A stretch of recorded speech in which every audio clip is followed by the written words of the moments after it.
Ahiahi Marie. This will be a very low-tech one, I'm afraid. No PowerPoint. You'll just have to listen. So I want to talk about the question, what is mental health? Or to put it another way, what's the difference between a healthy mind and an unhealthy mind? Now, when we think about this question, we're thinking of mental health as a kind of achievement or a positive state, something beyond simply, as if that was simple, the avoidance of mental illness. So often, when we talk popularly about mental health, if you say that leaving a relationship would be good for your mental health, or changing jobs, or having a holiday would be good for your mental health, or if you meditate, or write gratitudes, or try to get better sleep for the sake of your mental health, you're not necessarily thinking of doing those things as a way of warding off mental illness. You're rather thinking of them as a way of attaining some state, this positive state of having a healthy mind. So the question is, what is that state?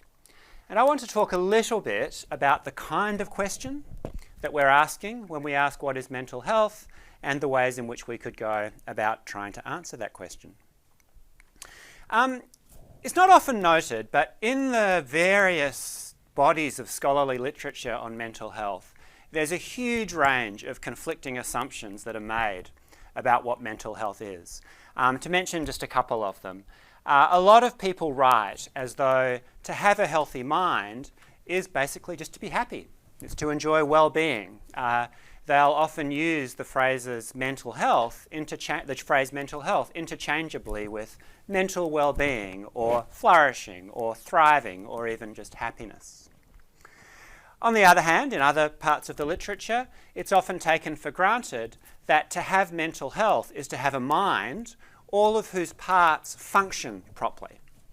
And the idea here is that we have a kind of mental architecture that has been designed, so to speak, probably through evolution, to perform certain tasks. So you have certain attachment mechanisms, for example, or certain ways of forming beliefs or processing information, and those ways of thinking were selected by evolutionary pressures, and to have a healthy mind is to have a mind that's functioning well insofar as each of its parts is doing what it was selected to do. And those are quite different conceptions. One way to see this, look, the history of thinking about mental health, certainly over the last 100 years or so, has often been built upon this era of thinking that mental health is natural, or that happiness is natural. That if only we could, if only you could get over the distractions of modern life, or if only you could get over your hang-ups, or if only you could be yourself, then you would be happy. But when you think about the story about how our minds evolved, we weren't selected for happiness or well-being or thriving or flourishing. There's no reason to think that happiness is in any sense a natural state, or the state that we'd reach if only things were functioning well. So anyway, in order to make progress in thinking about the nature of mental health, we need to start, I think, by realizing that the mental is special, and that the way that we evaluate conditions of the mind is deeply different from the way we evaluate conditions of the body. One way to see this is to think about a relatively simple mental state like belief. If I am evaluating a belief that you have, maybe you believe that there's water on Mars, or maybe you believe that, your marriage is going to work out for the best, whatever belief you might have, I can ask, does that belief make you happy? Does it help you to achieve success? But I can also ask, is that belief true? Or is it based on good evidence? And it's not just belief. I can also ask that about emotions, for example. If you have a fear, I can ask, is that a well-grounded, warranted fear? If you're scared of the effects of climate change, then it is. If you're scared about being attacked by kittens, then it's not. If you feel guilty about something bad that you did deliberately that hurt someone, then your guilt kind of makes sense. It's warranted. If you feel guilty about, wearing navy pants with a black jacket, you should just get over it. That kind of guilt is not warranted. If you feel joyous and exuberant and sunny and full of life when you wake up in the morning while you're out hiking, that's appropriate. if you have the same feeling at the funeral of a young child, that's inappropriate. So we can talk about mental states using evaluations like true, false, warranted, not warranted, appropriate, inappropriate, and so on. We can't do that or not in the same way with physical states. So I can note that you have a broken leg and that this causes you pain, that it interferes with you being able to live the kind of life that you want to live. But that doesn't mean that your broken leg is, false or not based on the evidence or inappropriate or anything like that. When we talk about mental health, we can't help but use these sorts of normative evaluations. Because often when we, describe someone as mentally healthy or unhealthy, we're thinking about whether their emotions are warranted. Like, do you just have a set of beliefs or do you instead have a delusion?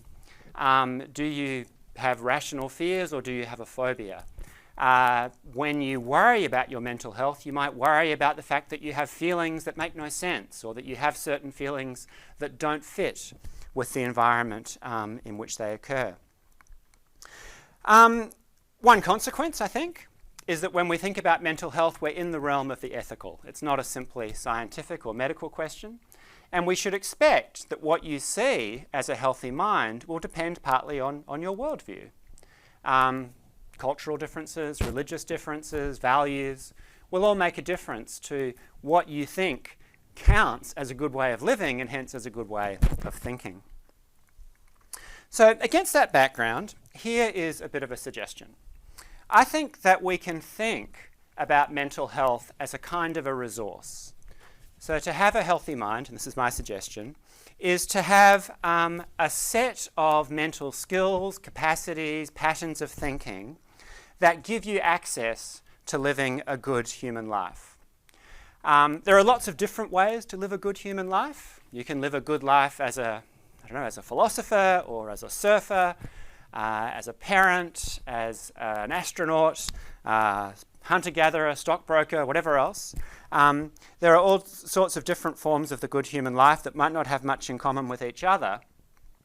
But given that you want to live a good human life, there are almost certainly certain skills and capacities that will help you along.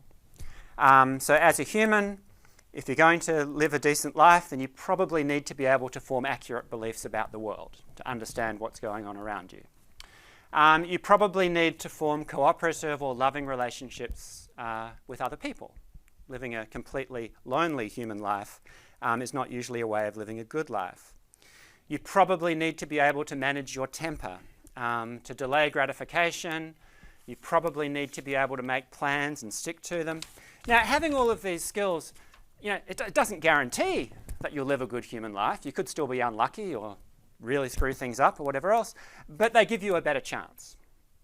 So if we think of mental health as a resource in that way, then I think we can see how it's kind of an ethical notion connected with the living of a good human life.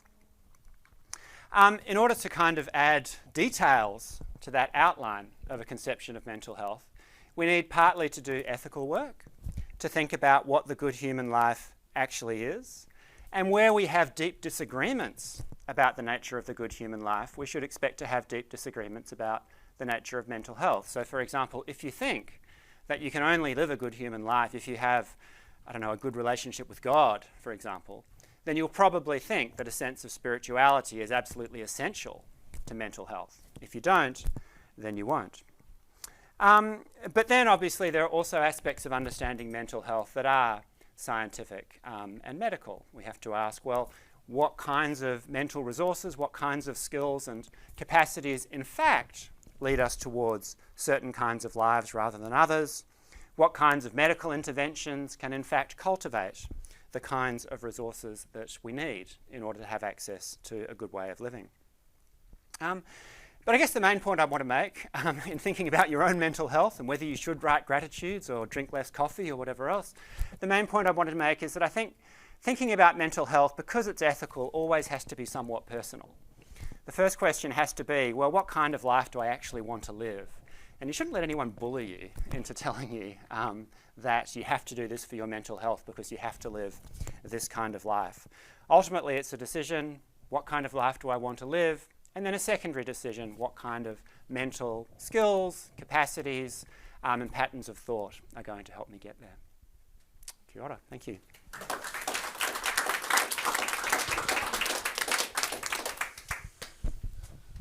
So I'd like to point out, for Jill's benefit, I'm perfectly on time.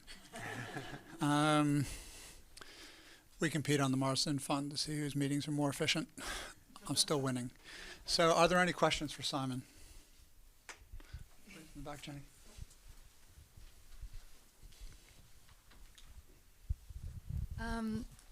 Two things that come out of this. Sorry, it's two things. One is, I guess it's a good idea to tell people not to get their head knocked, because then you don't fulfil the that all the parts function well together. A second thing is, how does neurodiversity fit in to all this? Because I would imagine there'd be neurodiverse people for whom don't kind of quite fit that nice list that you had. So definitely, definitely don't get knocked on the head. But look, I think that the lesson of the neurodiversity movement is that we have a far too truncated view of what counts as a good way of living. I think we need to do better at, instead of feeling sorry for people who have, neurodiverse or just different ways of thinking, in many cases we have to accept that there's another way of living that actually, if it's properly supported, is just as good as more familiar good ways of living. So, look, there are people who have clearly, brain injuries or developmental issues or whatever else that make it very difficult for them to live happy and fulfilled lives. But there are others who simply think in different ways, and I think that's usually what we're talking about when we talk about being neurodiverse. And I think one of the lessons that you learn if you pay enough attention to neurodiverse people is that our common conceptions of mental health are just far too narrow.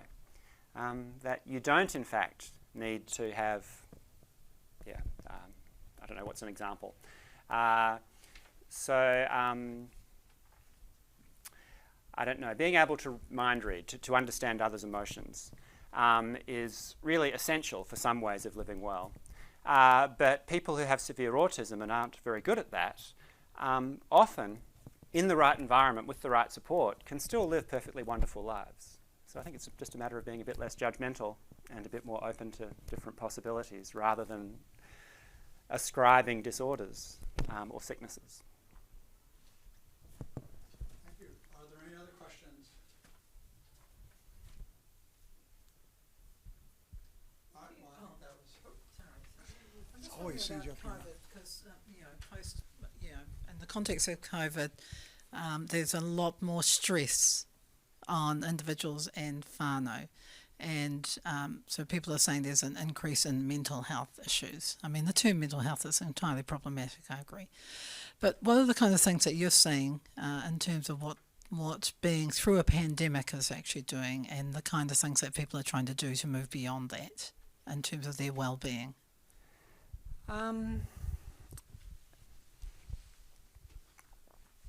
It's interesting that at the beginning of the pandemic, or through it, everybody was celebrating the fact that they'd discovered that you could slow down. You didn't have to be working all the time, that you could stay home and bake and make kombucha and so on and feel happier.